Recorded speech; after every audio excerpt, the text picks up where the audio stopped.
శబాష్, మాకేమో డైట్ ఫుడ్లు చెప్పి నువ్వు దోశలు తింటావురా? మాస్టరు, ఇది నార్మల్ దోశ కాదు, ప్రోటీన్ దోశ. ఇది లో క్యాలరీ చట్నీ. ఆ రెసిపీ ఏదో చెప్తే మేము చేసుకుంటాంగా. రెసిపీ చెప్తాను కానీ అకౌంట్ ఫాలో కొట్టు.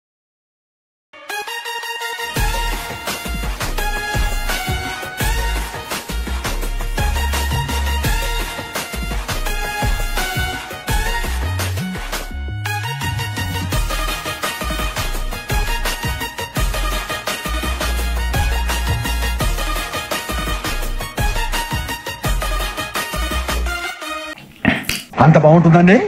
బాగుంటుంది సార్, బ్రహ్మాండంగా ఉంటుందండి. ఇది మన డైట్ ప్లాన్ లో హోమ్ స్టైల్ ప్రోటీన్ రెసిపీస్ లో ఒకటి. మాకు ఇవ్వచ్చుగా, మేము తింటాం. ఇది కావాలా? రెసిపీ ఉందిగా, ట్రై చేసి టేస్ట్ ఎలా ఉన్నదో కామెంట్ చేయండి. Fat loss and meal plan కూడా కామెంట్ చేయాలి, అంతేనా?